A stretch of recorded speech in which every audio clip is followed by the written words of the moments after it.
Start करें। Good good morning. Good है कि बैड है? कैसे है? गुड है। अभी तक तुमको कुछ पनिशमेंट वगैरह मिली नहीं है, गुड ही है जो भी है। हाँ हाँ, विजिबल नहीं है।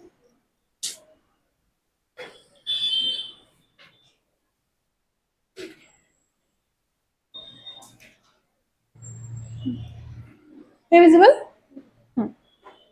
चलो open your books, open your books, open your study mat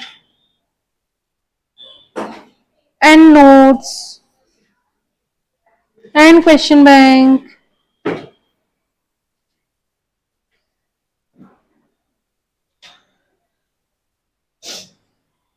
अभी हम लोगों ने अभी तक क्या क्या देख लिया था? अभी तक अपन ने क्या क्या देख लिया था?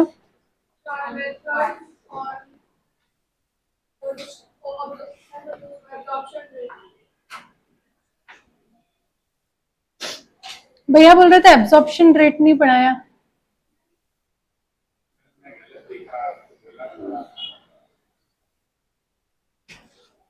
ये वाला चौथा चैप्टर खोल दिया गलती से।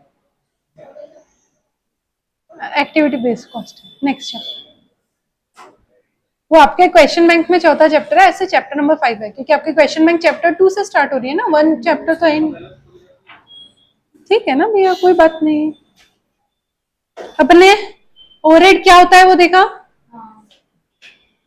हमने देखा ओवरहेड क्या कैटेगरीज में डिवाइड होते हैं, क्या क्या कैटेगरीज में डिवाइड होते हैं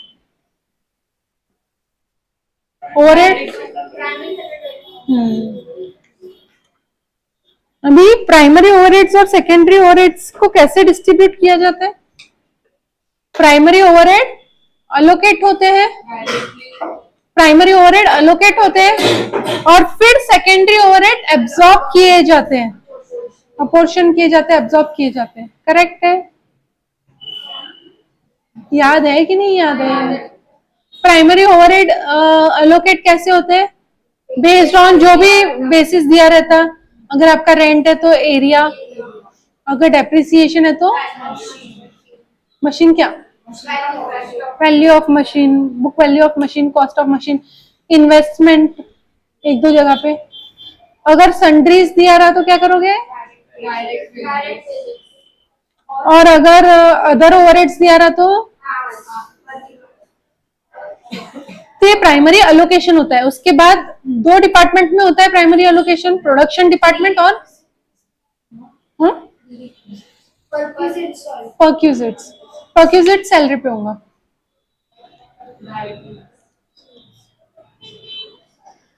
अभी प्राइमरी अलोकेशन हुआ, उसके बाद काय पे प्राइमरी अलोकेशन होता है?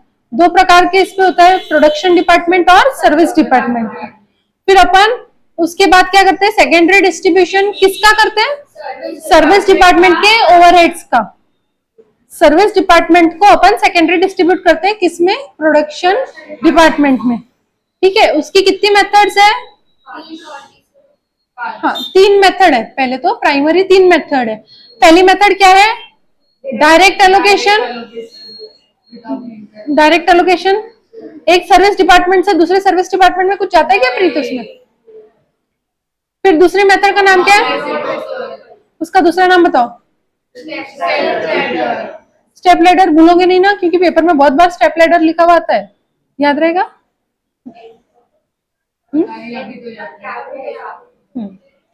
अभी थर्ड मेथड कौन सी है? Reciprocal method. रेसिप्रोकल में 3 पार्ट्स है। पहला कौन सा है? कब करना चाहिए साइमल्टेनियस इक्वेशन से सॉल्व? जब दो सर्विस डिपार्टमेंट रहे और क्वेश्चन में कुछ ना बोला रहे तो साइमल्टेनियस इक्वेशन करना। कभी 3 सर्विस डिपार्टमेंट है और अपने को पता है कैंसिल आउट हो जाएगा तीसरा भी सर्विस डिपार्टमेंट साइमल्टेनियस इक्वेशन में सॉल्व करने में, तो साइमल्टेनियस इक्वेशन कर लेना। इक्वेशन विद 3 वेरिएबल में, अब इक्वेशन विद 2 वेरिएबल में क्या होता है? एक वेरिएबल कट हो जाता, दूसरे वेरिएबल को सब्सटीट्यूट हो जाता। अभी थ्री वेरिएबल में क्या होता है, सब्सटीट्यूट नहीं करना पड़ता, आपको सॉल्व करना पड़ता है इक्वेशन 1 और इक्वेशन 2। कैसे सॉल्व करते हैं, या तो ऐड करते हैं या तो सब्सट्रैक्ट करते हैं। सब्सट्रैक्ट करोगे तो दो कट हो जाएगी, अगर दो वेरिएबल कट होते रहे तो इक्वेशन में थ्री वेरिएबल में भी चले जाना, ठीक है एक है। समझ में आ रही क्या मैं क्या बोल रही हूँ? अभी साइमल्टेनियस इक्वेशन हो गया, फिर कौन सा क्या पढ़े थे? ट्रायल एंड एरर मेथड में क्या करते हैं? ऐसे ऐसे ऐसे ऐसे क्या?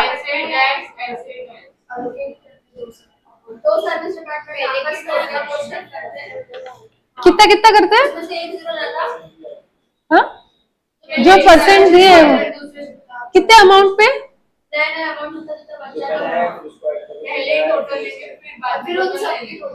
क्यूमुलेटिव होता है क्या? नॉन क्यूमुलेटिव है, फ्रेश अमाउंट पे होता है हमेशा, याद रहेगा। और उसके बाद थर्ड मेथड कौन सी? रिपीटेड डिस्ट्रीब्यूशन कैसे करते हैं? कैसे बांटते हैं? एक सर्विस डिपार्टमेंट को पहले बाकी सब बांटते हैं, जो दूसरा सर्विस डिपार्टमेंट है उसका पहले का सब बांटा होगा उसको बांटते। फिर तीसरे बारे में कैसे बांटते हैं? जो पहला सर्विस डिपार्टमेंट था उसका बांटते। क्या बांट देते? स्टार्टिंग के अमाउंट से पूरा? ध्यान में आ रहा है सबको कैसे करना है? उसके बाद अपन ने क्या पढ़े? Overhead absorption. क्या पे एब्जॉर्ब करते हैं ओवरहेड? एक वैल्यू था, एक वॉल्यूम था। वैल्यू पे एब्जॉर्ब करेंगे तो परसेंट आएगा, कि वॉल्यूम पे एब्जॉर्ब करेंगे तो वॉल्यूम में क्या क्या आता है? और वैल्यू में क्या क्या आता है? गुड, चलो रिवीजन हो गई। अब आगे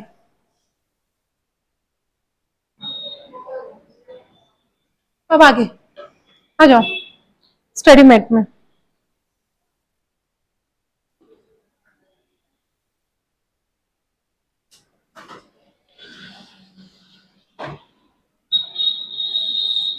टाइप्स ऑफ ओवरहेड रेट्स। अभी एब्जॉर्प्शन रेट से क्या नहीं, ये ओवरहेड के रिकवरी रेट्स है। क्या रेट्स है? रिकवरी। देखो, एक होता है एब्जॉर्प्शन, एक होता है रिकवरी, दोनों का मीनिंग अलग अलग है। कैसे अलग अलग है, पहले तो ये समझो। एब्जॉर्प्शन मतलब क्या? कितने यूनिट्स पे तुम कितना ओवरहेड एब्जॉर्ब कर रहे, पर यूनिट कितना ओवरहेड एब्जॉर्ब कर रहे।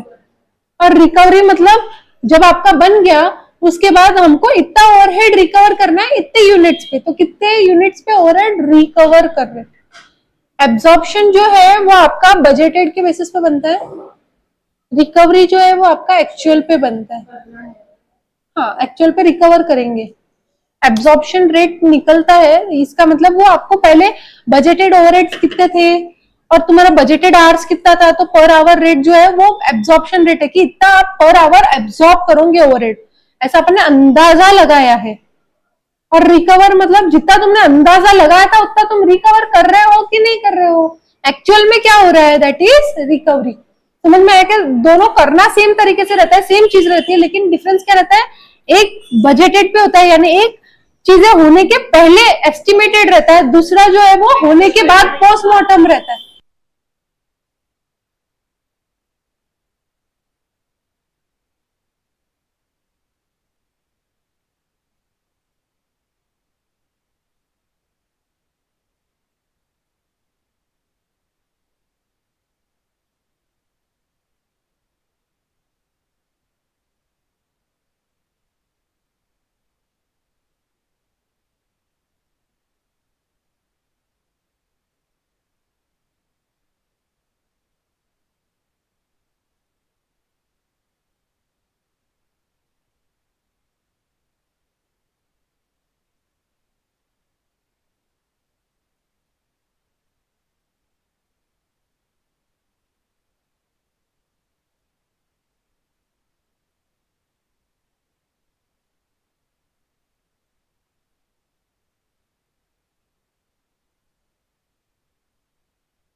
नहीं, वो बंद हो गया था आई गेस।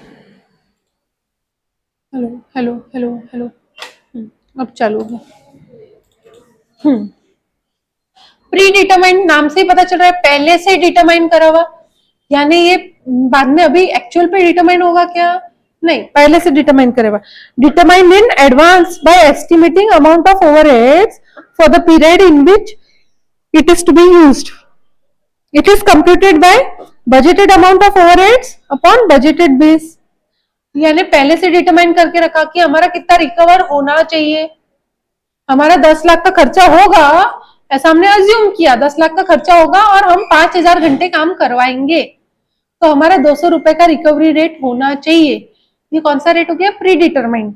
और फिर नॉर्मल में क्या देखेंगे, आपका सच्ची में कितना खर्चा हुआ, तो बोले हमारा 12 लाख का खर्चा हो गया। 10 लाख का बजटेड था, 12 लाख का एक्चुअल हो गया। बोले हमने सोचा था 5,000 घंटे काम करवाएंगे, 5,400 घंटे काम करना पड़ा एक्चुअली में। तो ये आपका 200 का प्री डिटरमाइंड रिकवरी रेट आया, और एक्चुअल का रेट कितना आया?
समझ में आया क्या मैं क्या एग्जांपल बता रही हूँ?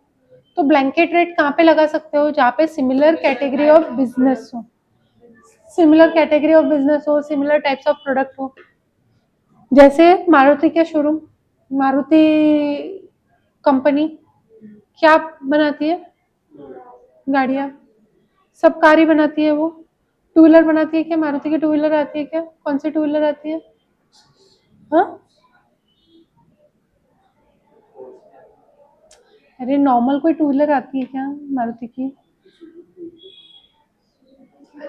सुजुकी की इंडिपेंडेंटली आती है।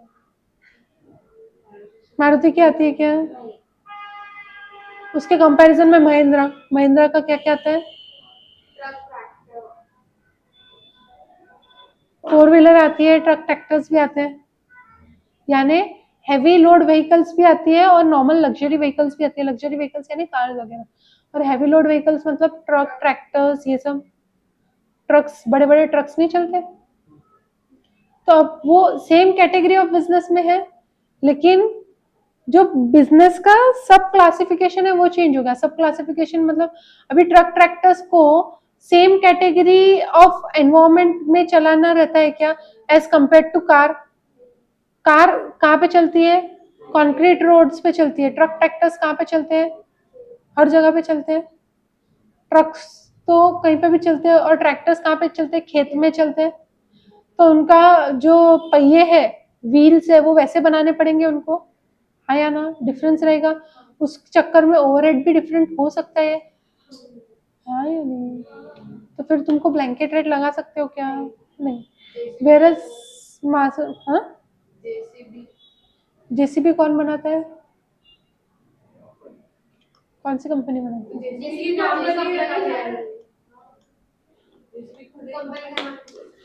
बट जेसीबी कंपनी का नाम है, बट वो जो प्रोडक्ट बनाती है उसको ही सब जेसीबी बोलते हैं। फेविकॉल के जैसे है। कोलगेट, बहुत सारे लोग पेस्ट नहीं बोलते, कोलगेट बोलते हैं। Xerox, xerox very common prominent xerox.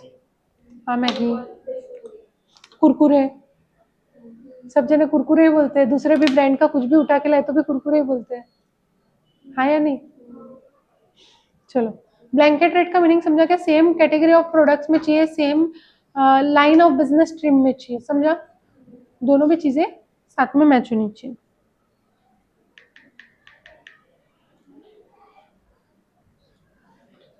A blanket rate should be applied in following cases where only one major product is being produced, या तो एक ही मेजर प्रोडक्ट है आपका, where several products are produced but all the product pass through all departments, all products are processed in the same length of time in each department।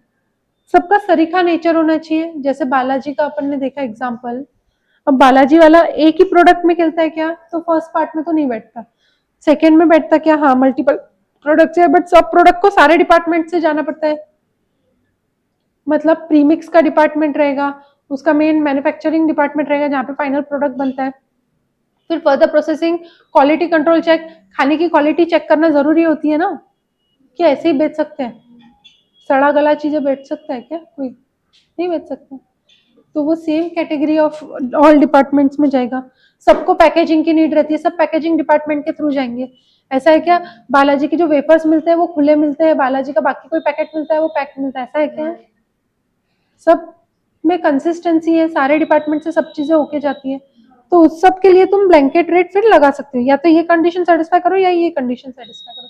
जैसे मारुति इसमें fit हो जाती है, वन मेजर प्रोडक्ट। अरे अलग अलग कैटेगरी ऑफ कार, लेकिन car एक कैटेगरी ऑफ प्रोडक्ट है ना, समझ रहे हो? हाँ या नहीं? जैसे डेल, डेल क्या बनाता है? और कुछ बनाता है क्या? क्या बनाता है? हाँ, हार्डवेयर। तो वो सिर्फ हार्डवेयर प्रोडक्ट से बनाता है, सिर्फ हार्डवेयर प्रोडक्ट्स बनाता है। और वो प्रोडक्ट्स बनाता है क्या? वो सिर्फ असेंबली प्लेस है। डेल कभी कोई प्रोडक्ट मैन्युफैक्चर खुद नहीं करता है, हर एक चीज उसकी असेंबली प्लेस है। वो सब जगह से सारा सामान मंगवाता है, सबको असेंबल करता है और बेच देता है। तो उसके डिपार्टमेंट क्या क्या रहेंगे? एक तो असेंबली डिपार्टमेंट रहेगा, एक उसका क्वालिटी कंट्रोल रहेगा, क्वालिटी चेक या क्वालिटी कंट्रोल डिपार्टमेंट, बस। और पैकेजिंग और प्रोसेसिंग। तो सारे डिपार्टमेंट से सभी प्रोडक्ट्स होके तो जाएंगे, उसको भी ब्लैंकेट रेट लगा सकते हो। अब छोटा प्रोडक्ट है तो छोटे अमाउंट पे ब्लैंकेट रेट लगेगा, बड़ा प्रोडक्ट है तो बड़े अमाउंट पे ब्लैंकेट रेट लगेगा। अमाउंट किस बेसिस पे डिटरमाइन होंगी? परसेंट के फॉर्म में। तो सबके लिए सही है। लैपटॉप के लिए सेम ओवरहेड्स लग रहे हैं एज कंपेयर टू पेंसिल, क्या नहीं? लैपटॉप के लिए बड़े अमाउंट के ओवरहेड्स लग रहे हैं, पेंसिल को कम अमाउंट के। परसेंटेज दोनों के सेम है, 30% on laptop, 30% on pencil, but 30% off what?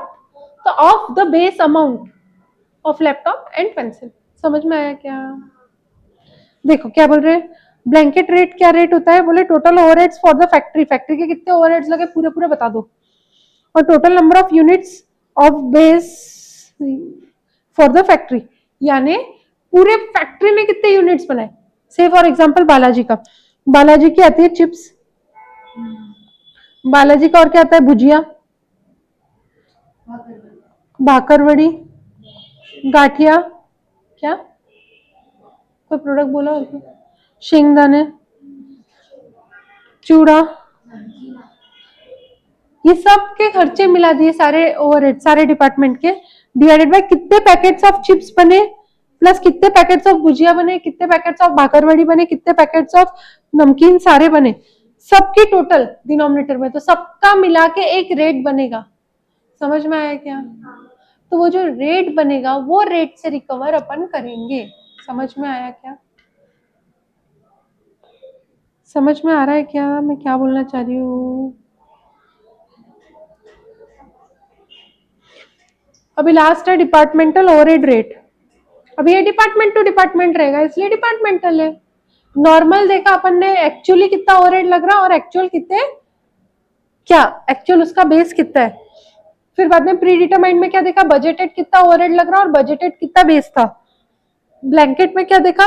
पूरे कंपनी के, पूरे फैक्ट्री के मिला के सारे ओवरहेड्स ऐड कर दो और पूरे फैक्ट्री का मिला के सारा प्रोडक्शन का बेस ऐड कर दो, तो पूरे फैक्ट्री का एक कॉमन रेट निकलेगा।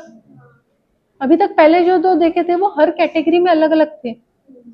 वाटर का ओवरहेड कितना है और वाटर कितनी कैन मंगवाई, वाटर का कितना खर्चा हुआ, वाटर की कितनी कैन मंगाई, पर वाटर कैन का रेट मिल जाएगा। फिर कितने बच्चों ने कितना वाटर पानी लिया, उस हिसाब से उसको डिस्ट्रीब्यूट कर दो। ठीक है। और डिपार्टमेंटल में क्या होगा? देखो, ओवरहेड ऑफ डिपार्टमेंट और कॉस्ट सेंटर। एक पूरे डिपार्टमेंट के ओवरहेड ले लो एक साथ में। अब जैसे इंटर एक पूरा डिपार्टमेंट है, 5th to 10th एक डिपार्टमेंट है, 11th 12th फाउंडेशन एक डिपार्टमेंट है, इंटरमीडिएट एक डिपार्टमेंट है। इंटरमीडिएट को कितने ओवरहेड्स लग रहे हैं वो पूरे ओवरहेड्स की टोटल ले लो, और इंटर के पूरे ओवरहेड्स के अगेंस्ट उसके करस्पॉन्डिंग पूरा बेस ले लो। तो इंटर का एक आपको रिकवरी रेट मिल जाएगा। क्या मिल जाएगा? Recovery rate. तो वही रेट से मे बैच हो, चाहे जैन बैच हो, चाहे प्री बैच हो, चाहे पोस्ट बैच हो, सबको सेम रिकवरी रेट से रिकवर करो। समझा क्या? अभी जरूरी है कि सबको सेम लगा? जो जैन बैच थी वो समर से स्टार्ट हुई थी, उनको पानी ज्यादा लगा था, तुमको पानी कंपैरेटिवली कम लगा। एक एग्जांपल बता रही हूँ। समर था, एसी ज्यादा चला, इलेक्ट्रिसिटी ज्यादा लगी। अभी रेनी है, फिर विंटर आएगा, एसी कम लगेगा। तो आप और आपके बाद की बैच को तो बहुत नॉमिनल सा हमको इलेक्ट्रिसिटी का खर्चा आएगा कंपैरेटिवली टू द जैन बैच। तो ओवरहेड्स वेरी हो रहे हैं एक्चुअल में, लेकिन हम रिकवर सेम करेंगे अक्रॉस। समझा क्या? तो किसी के इसमें फायदा हो। हाँ, समझा?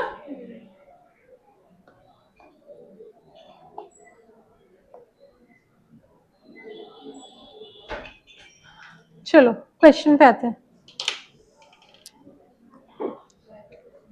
पढ़ो प्लीज। सॉरी, पढ़ो। कौन पढ़ेगा? देवांशी पढ़ो।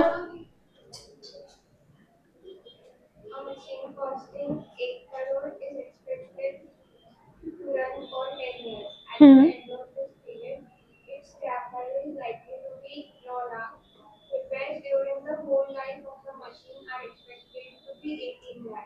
हम्म,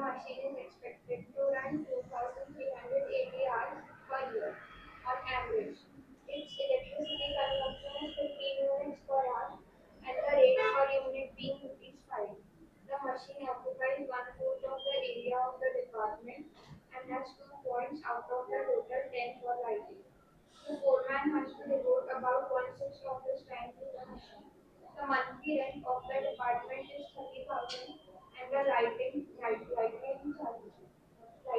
amount to rupees 8,000 per month. The foreman is paid a monthly salary of 19,200. Find out the machinery, assuming insurance is at the rate 1% per annum and the expenses on oil etc. are 900 per month. Total overhead. क्या क्या data दिया है अब इसमें?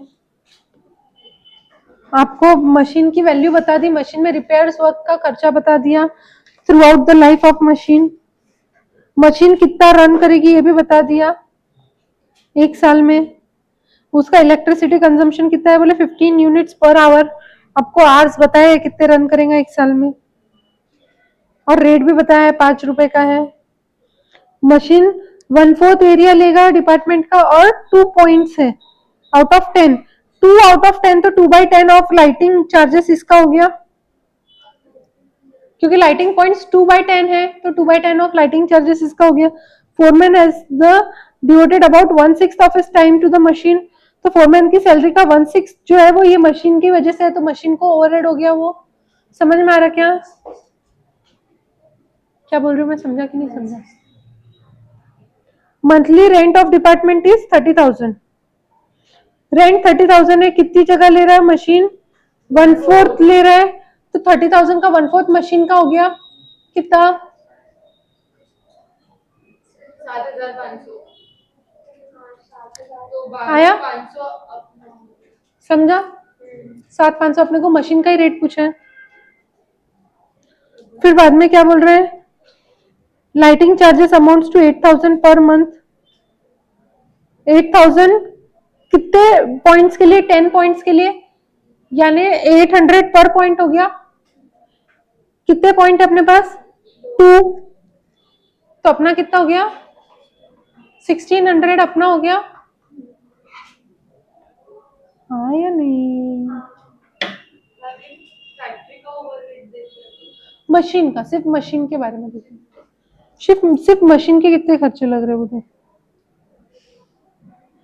तो देखो lighting charges 8,000 into 2/10 1600 आए अपने। अभी मैंने आपको वही बताया ना, 1,600 रुपये आया ना अपना।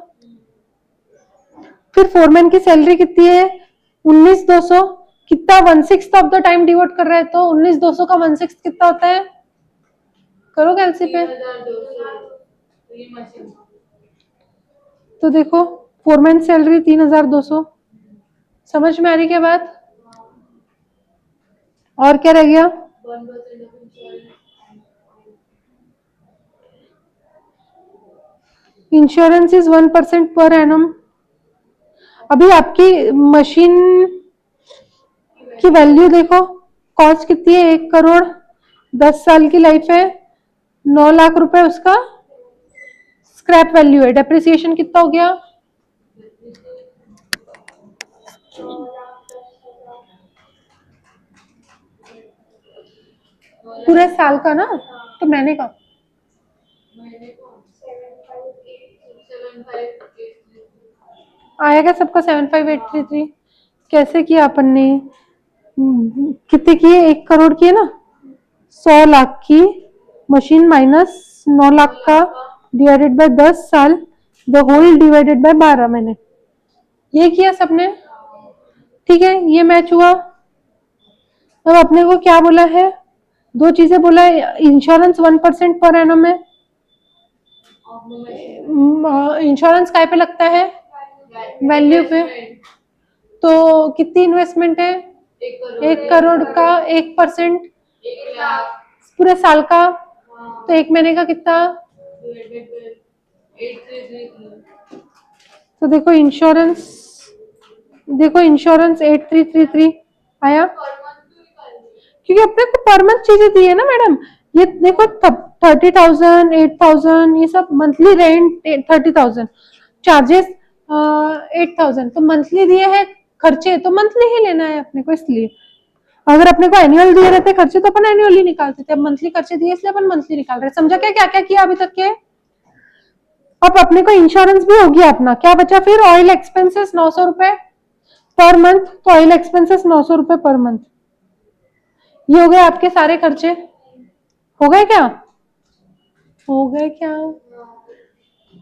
Repairs during the whole life of machine are expected to be this, ये लिए नहीं ना अपने, लेकिन 18 लाख, तो 18 लाख रुपए, सॉरी 18 लाख रुपए का खर्चा लग रहा है मशीन को रिपेयर का, कितने रन पे, 4380 रन पे, 4380 रन पर ईयर है, 10 साल रन होगा,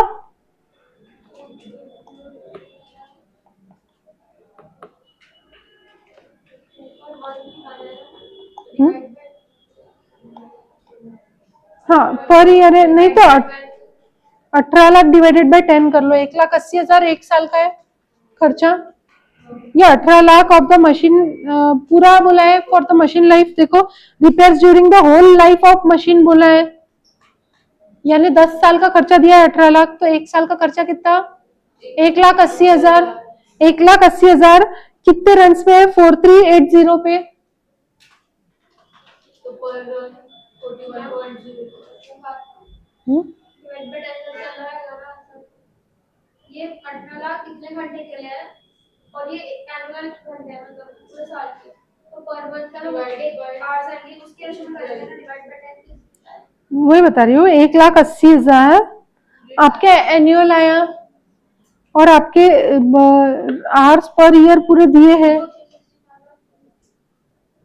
ये runs hours for the year दिए ना, 4380 डिवाइड करेंगे, पर ईयर आ ये भी पर ईयर, ये पर ईयर है, ये भी पर ईयर है, तो per year divided by per year करेंगे ना, हाँ अब रेट पर आ रहा है, कितना आया,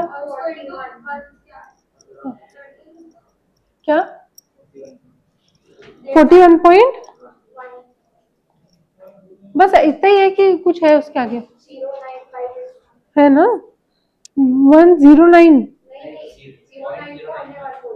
अच्छा 41.09, बस उतना ही है। अरे मैडम 18 लाख नहीं है, 18 लाख फुल लाइफ में है Ishika,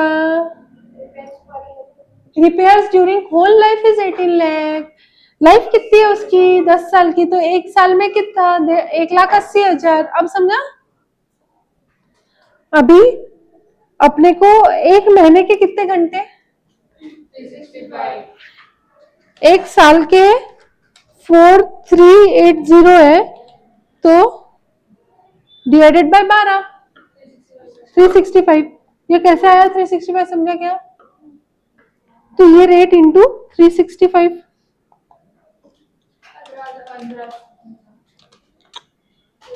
1,80,000 into 365 divided by 4380, 15,000 exact आ रहा है, 15,000 रुपया खर्चा काय का, रिपेयर्स का,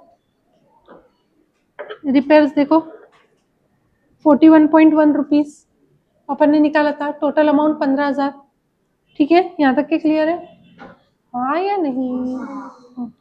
अभी इलेक्ट्रिसिटी के बारे में भी आपको बोला है कि 15 यूनिट्स एक घंटे में वापरता है इलेक्ट्रिसिटी, और एक यूनिट का खर्चा है 5 रुपया, बोला है कितने घंटे हैं आपके, 365 घंटे है, अभी आपने देखा एक महीने में, तो 365 घंटे इंटू 15 यूनिट, 121 27375 टोटल आया, 15,000 और 27375 ये आपका इलेक्ट्रिसिटी का आ गया, ये दोनों खर्चे आ गए, ये इलेक्ट्रिसिटी का है और ये रिपेयर्स एंड मेंटेनेंस का है, इसका रेट ये है, और इसका रेट क्या है 5 रुपीज पर यूनिट है, पर आवर रेट कितना हो जाएगा, तो 15 इंटू 5 हो जाएगा, क्योंकि एक घंटे में 15 यूनिट्स लग रहे हैं, और एक यूनिट 5 रुपए का है, तो एक घंटे का रेट कितना हो जाएगा, सबको समझा क्या, क्यों इसको अपन आवर्स के बेसिस पे देख रहे हैं, क्योंकि ये वेरिएबल कॉस्ट है, कैसे वेरिएबल है, रिपेयर्स एंड मेंटेनेंस आपको बोला है आवर्स के बेसिस पे वेरी हो रहा है, आपको दिया है पूरे साल भर के आवर्स 43 समथिंग, और इलेक्ट्रिसिटी भी आपको बोला है कि यूनिट के बेसिस पे, और एक घंटे में 15 यूनिट जलती है इलेक्ट्रिसिटी, ये भी बोला है, तो ये भी आवर्स के बेसिस पे है, यानी ये दोनों वेरिएबल कॉस्ट है, बाकी सब फिक्स्ड है इसलिए अपन ने टोटल निकाला। ये दोनों वेरिएबल है इसलिए इसको यूनिट पर आवर ही रहने दिया बेसिकली। अभी आपके बाकी जो फिक्स खर्चे आए थे वो थे 97, 336, 366, ये अपने भी निकाले थे सारे। ये खर्चे आपके फॉर 365 आवर्स, तो पर आवर कितना 9 266.756, तो वही यहाँ पे उन्होंने लिखा प्लस 75 रुपीज इसका प्लस 41.1 इसका, तो 382.86 मशीन आर रेट। समझा क्या कैसे निकाला? समझ में आया सबको कैसे निकाला? कैसे निकाला समझा क्या? चलो अब आपकी बुक ओपन करो, उसमें लिखेंगे अपन। लिखना है ये क्वेश्चन, ओपन करो book.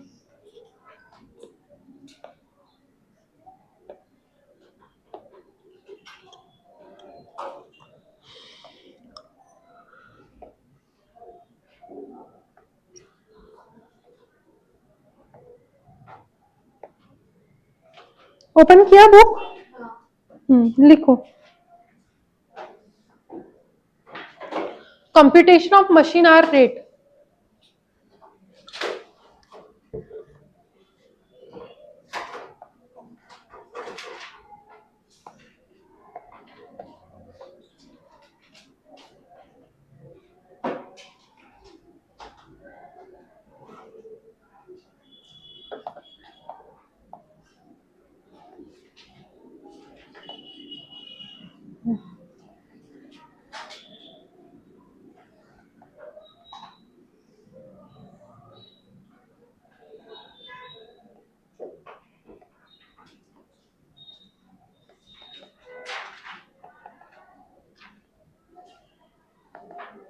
Particulars amount,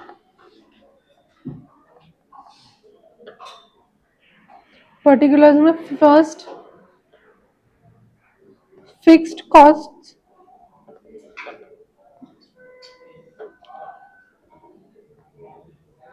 standing charges, इसको स्टैंडिंग चार्जेस भी बोलते हैं।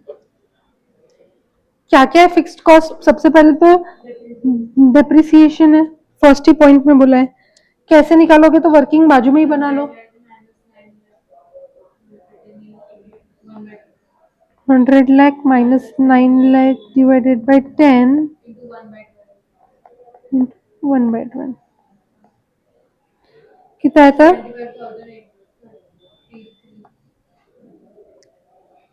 ये डेप्रिसिएशन हो गया।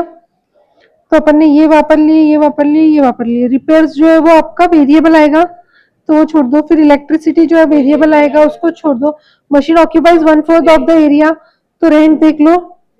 रेंट 30,000 मंथ, मंथली रेंट 30,000 है, उसमें से 1/4 एरिया है, तो सेकेंड आएगा रेंट। कैसे? 30,000 इंटू 1/4 कितना? 7,500। Then 2 points out of 10 lighting charges 8,000, so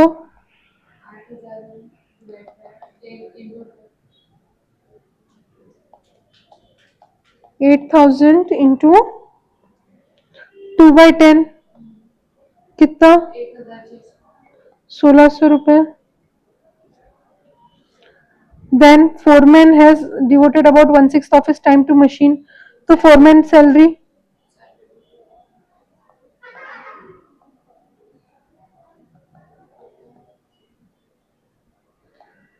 कितना है? 19,200 इंटू 1/6 कितना? 3,200। इंश्योरेंस 1% पर एनम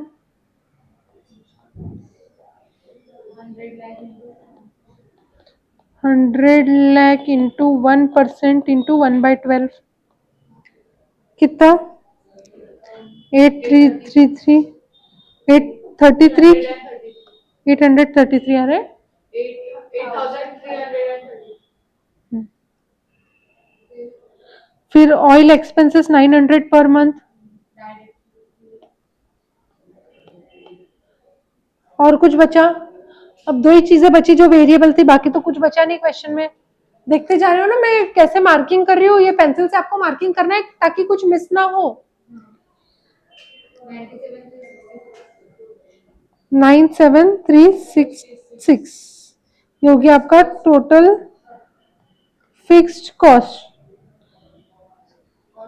तो rate per our, fix cost rate per hour कितना आ जाएगा? तो आपको 4380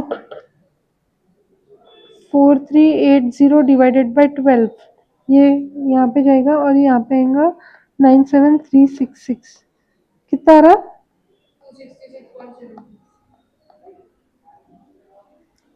फिर यहाँ पे आएगा वेरिएबल कॉस्ट, इसमें आ जाएगा आपका इलेक्ट्रिसिटी और repairs and maintenance.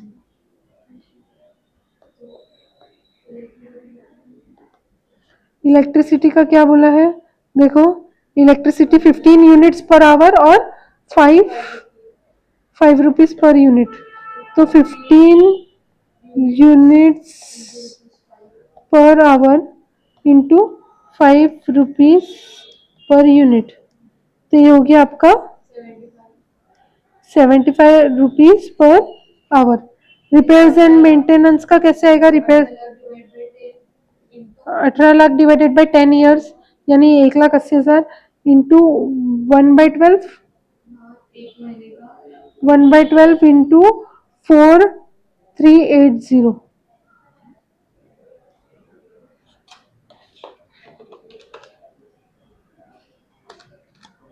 18 lakh divided by 10 divided by 12 into 43 नहीं इंटू 4380 कैसे?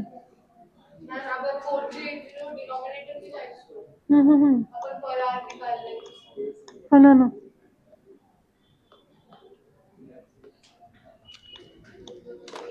तो 1,80,000 आपका आया डिवाइडेड बाय 4380 इंटू 365 हाँ 1 divided by 4380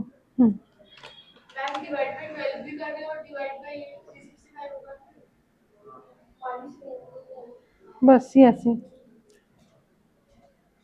18 lakh divided by 10 divided by 4380 41.10 therefore total यहाँ पे variable cost rate per hour कितना हो जाएगा? ये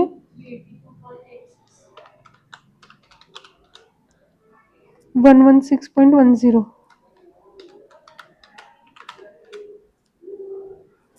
342.86 आपका आया टोटल मशीन आर रेट।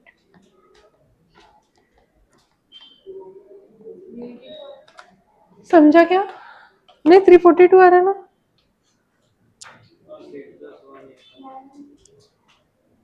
नहीं क्या?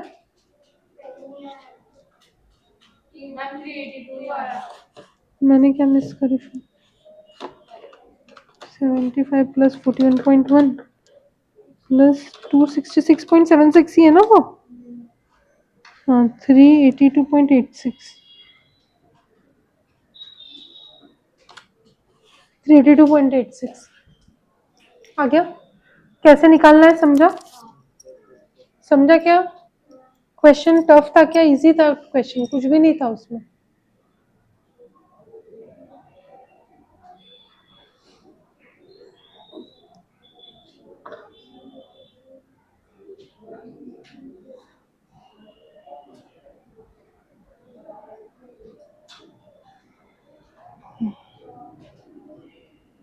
चलो अभी ये क्वेश्चन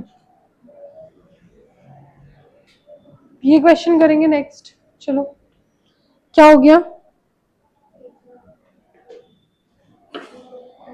क्या बातें चालू है? ब्रेक का क्या बात चालू है?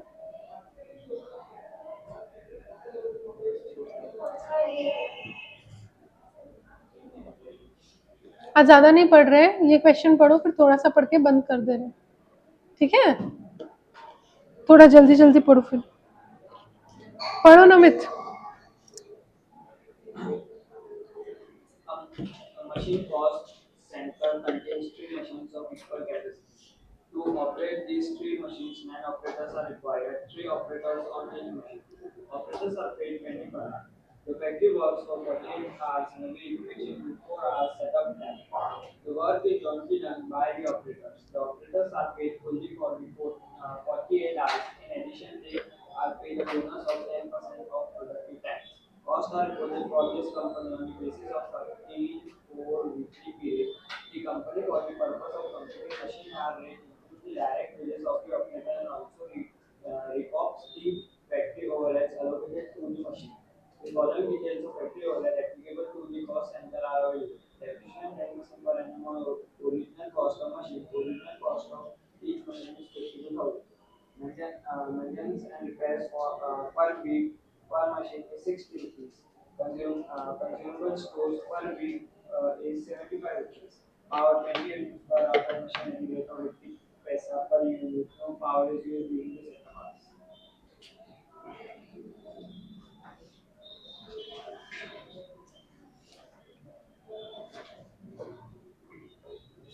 Apportionment to the cost center. Rent per annum 54, heat and light per annum 972, foreman salary per annum 1 to 960, and the other miscellaneous expenses per annum 18,000. Calculate cost of running one machine for a 4 week period. तो आपको 4 week का यानी 1 महीने का निकालना है सब, ठीक है? सेम लाइंस पे करना है जैसे लास्ट क्वेश्चन किया। तो सबसे पहले तो आपके मशीन आवर्स निकाल लो, कितने आ रहे हैं, कितने आ रहे हैं?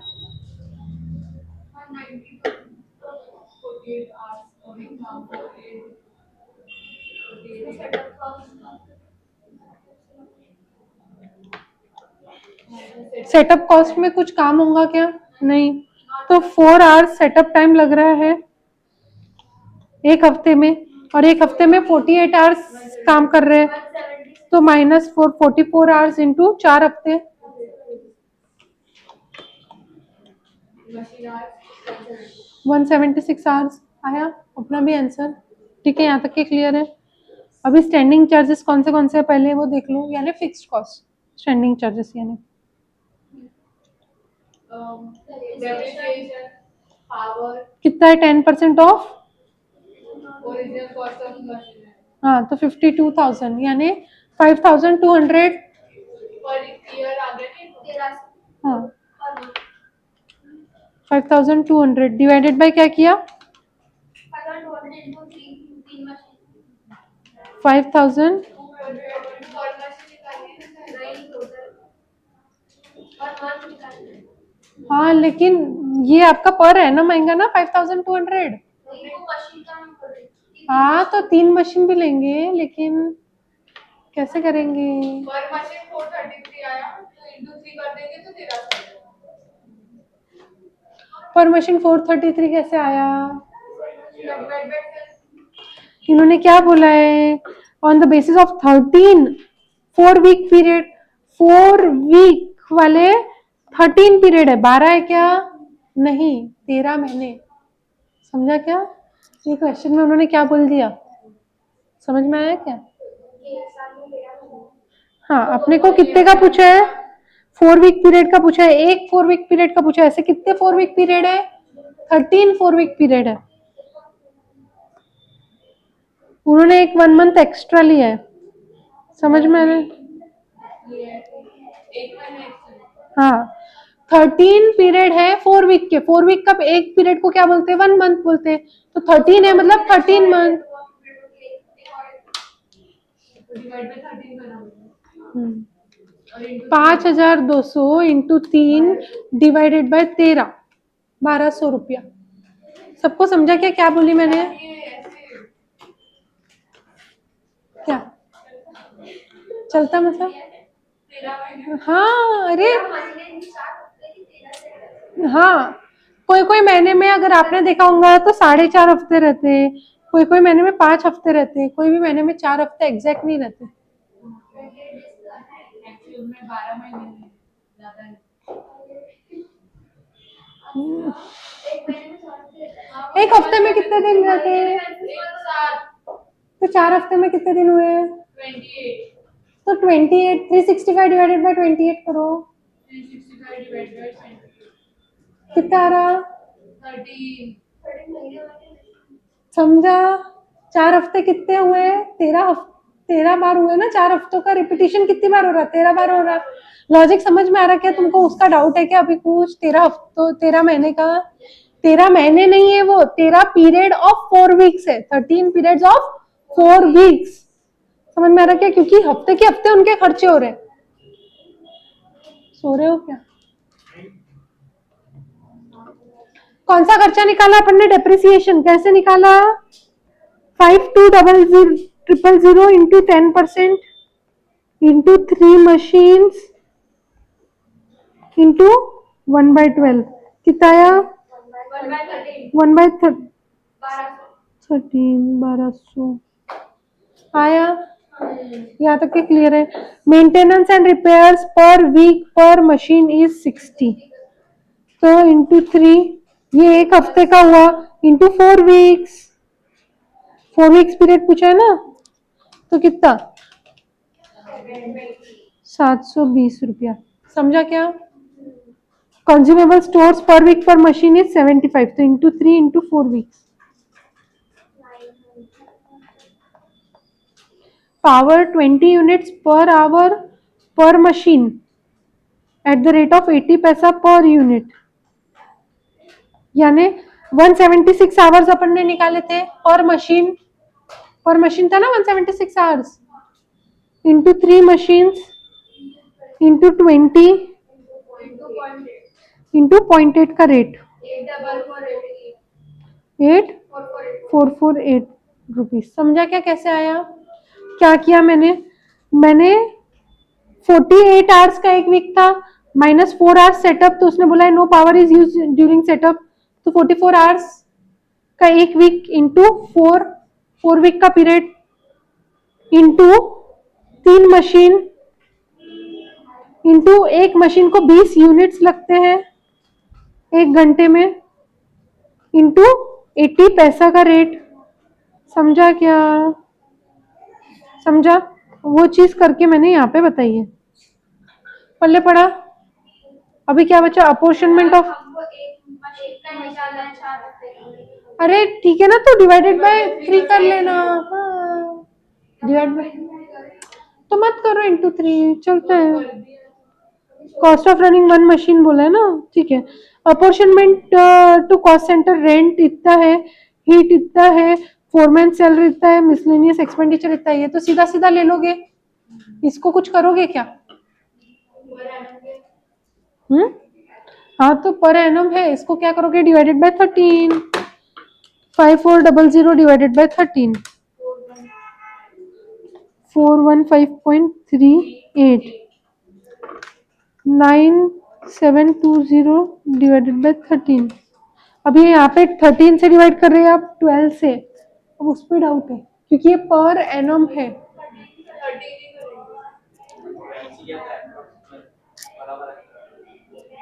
नहीं, लेकिन 13 से करना चाहिए।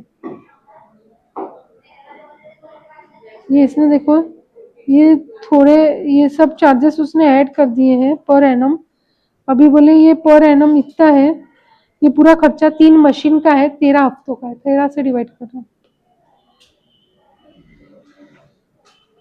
समझा क्या क्या कर रहे हैं? क्या कर रहे हैं? 5400 प्लस 9720 प्लस 12960 प्लस 18,000 कितना आया? 46080 आया क्या प्रेम? क्या आया बताओ, कैलसी बताओ। प्रीत आया क्या? सब जनों का आया 46080 divided by 13 weeks divided by 3 machines. एक मशीन का कितना? तो ये लास्ट पूरे पॉइंट का कितना आ जाएगा अपना? 1181.54। समझा क्या? ये m प्लस कर दो, अभी अपन ने सब पर मंथ का निकाला तो मैम नहीं कर डिवाइड बाय 3 ये सब कर देंगे आप अरे बाकी सब भी बोल रही हूँ मैं। बाकी देखो डेप्रिसिएशन 1200 डिवाइडेड बाय 3 एक मशीन का एम प्लस 720 मेंटेनेंस का डिवाइडेड बाय 3 एक मशीन का 240 M plus 900 divided by 3 consumable for एक मशीन 300 एम प्लस हुआ क्या 8448 आपका power divided by 3 2816 for one machine M plus किया किया क्या कितना खर्चा आ गया एमआरसी बताओ सब अपना अपना 4937.5 कितना आया 4937.5 अब इसमें क्या बचा है अभी आपके स्टैंडिंग सारे हो गए स्टैंडिंग चार्जेस फिक्स्ड कॉस्ट अब आपके सिर्फ वेरिएबल कॉस्ट बचे हैं कौन से वेरिएबल कॉस्ट बचे हैं to operate this 3 machines 9 operators are required एक मशीन के अगेंस्ट 3 ऑपरेटर लगते हैं that means 3 operators for each machine तो वो मेमोरी में रहने दो 4937.5 आपका ऑन योर कैलसी वो मेमोरी में रहने देना 3 operators into 20 rupees per our पे होता है इंटू 20 रुपीज कितने घंटे काम कर रहे हैं 48 आवर्स पर वीक इंटू 4 हफ्ते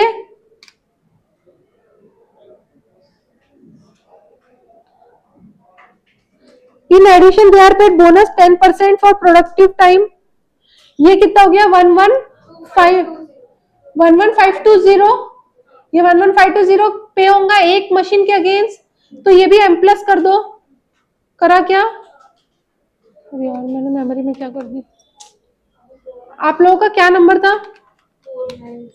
4937.5 हाँ ठीक है अभी बोनस बोनस प्रोडक्टिव आवर्स लिखा है प्रोडक्टिव आवर्स कितने हैं 48 माइनस 4 क्योंकि 4 आवर्स तो उनको सेटअप करने को लग जाते हैं वो टाइम में कुछ बना रहे क्या कुछ प्रोडक्टिव काम कर रहे क्या नहीं बचे हुए 44 आवर्स कर रहे हैं into 44 hours into 3 operators into 4 weeks into 20 rupees का रेट दे रहे पर आवर तो कितना सैलरी जा रहा 10560 इसका 10% ही बोनस मिलेगा इंटू 10% 1056 ये बोनस का अमाउंट है ये एम प्लस करो एमआरसी करो बताओ कितना आया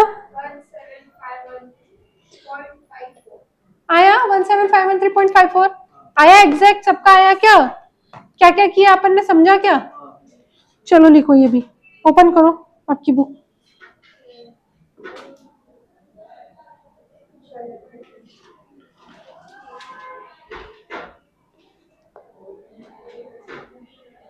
किया क्या ओपन लिखो क्या क्या लिखोगे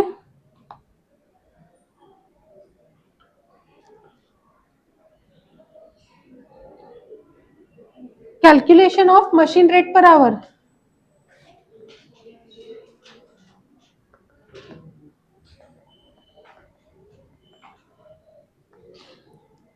पर आवर ही पूछा है ना क्या पूछा है नहीं running one machine for 4 week period cost हाँ तो एग्जैक्ट वैसे लिखो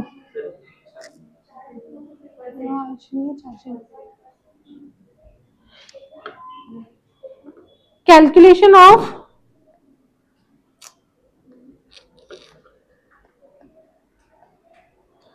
running cost of machine for 4 week particulars amount उसमें फर्स्ट लिखो स्टैंडिंग चार्जेस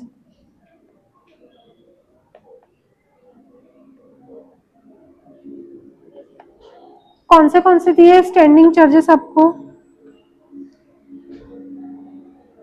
लिखो स्टैंडिंग चार्जेस में रेंट ओ भाई मेरे वो बाद में देखना हेडिंग दे दो स्टैंडिंग चार्जेस में क्या क्या हेडिंग दोगे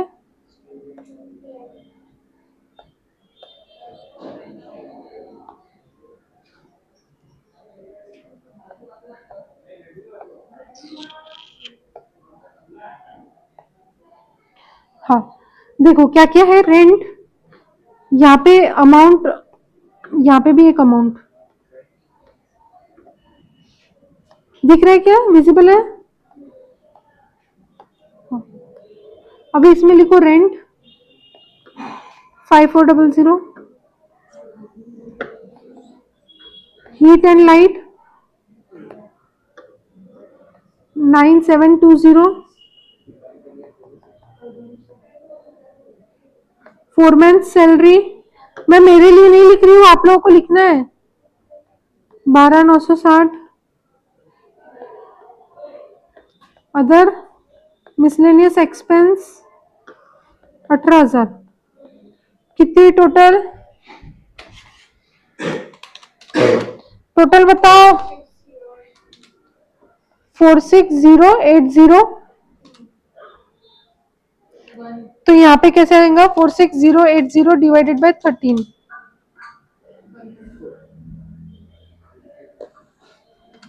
46080 डिवाइडेड बाय 13 आएगा ना, डिवाइडेड बाय 3,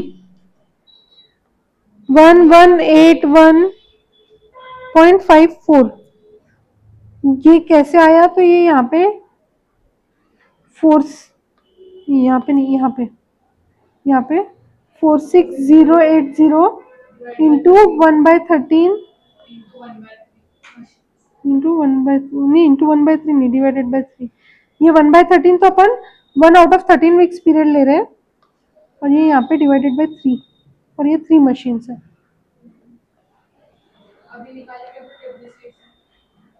ठीक है, यहाँ तक के क्लियर हुआ क्या? अभी यहाँ पे लिखो second machine costs, second heading standing charges हो गया, मशीन कॉस्ट्स। अब मशीन कॉस्ट्स में क्या क्या है ये सब लिखो, उसमें डेप्रिसिएशन, मेंटेनेंस, रिपेयर्स,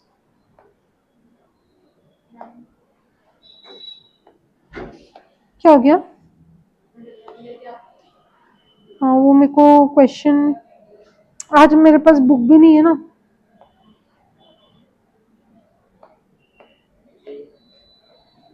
ना thank you so much.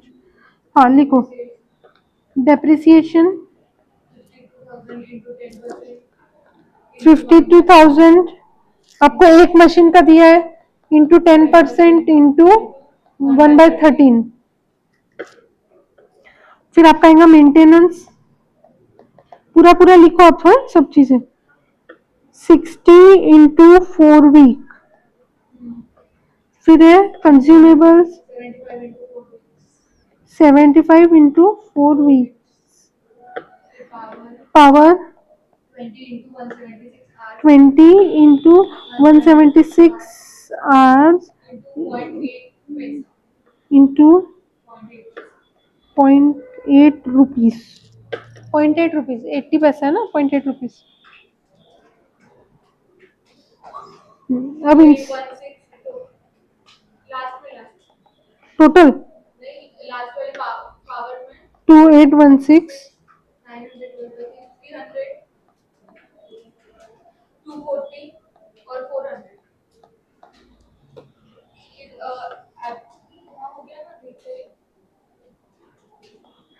Variable cost,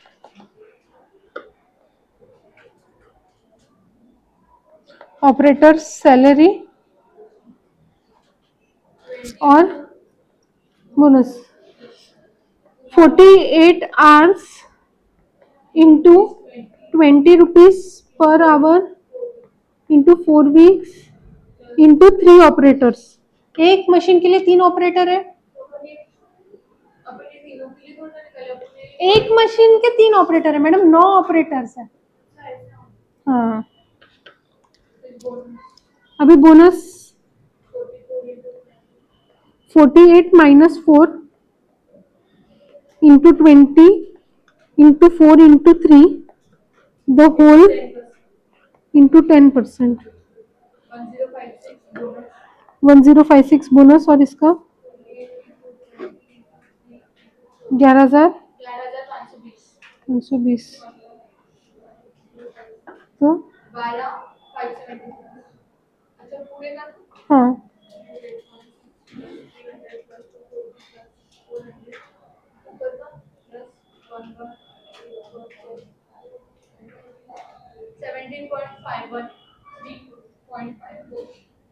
क्या 17,513.5 पर मशीन ये रुपीस, ये क्या निकला?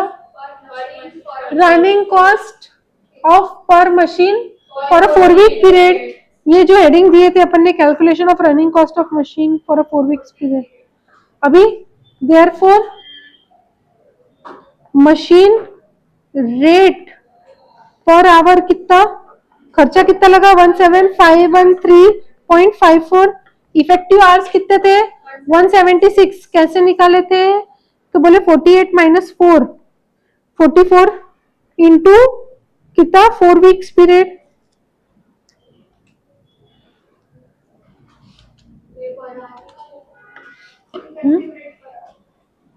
इफेक्टिव रेट पर आवर निकालेंगे ना।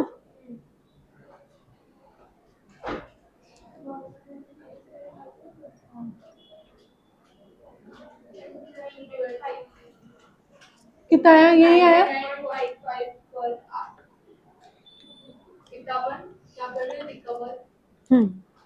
रिकवर कर रहे मशीन के अगेंस्ट।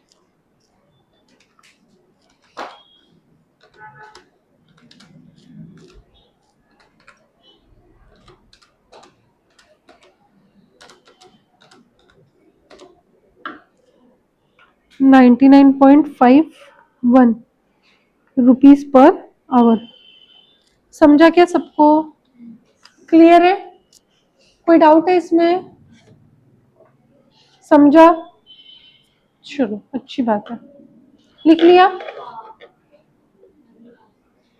ये क्वेश्चन थोड़ा सा अलग, इसके क्वेश्चन थोड़े अलग लग रहे हैं, थोड़े इजी लग रहे हैं कंपैरेटिवली। कल टेस्ट में ये बार ही आने वाला है। ये है क्या? ना नहीं, ओवरहेड्स और ओवरहेड एब्जॉर्प्शन। ठीक है, हाँ हो गया।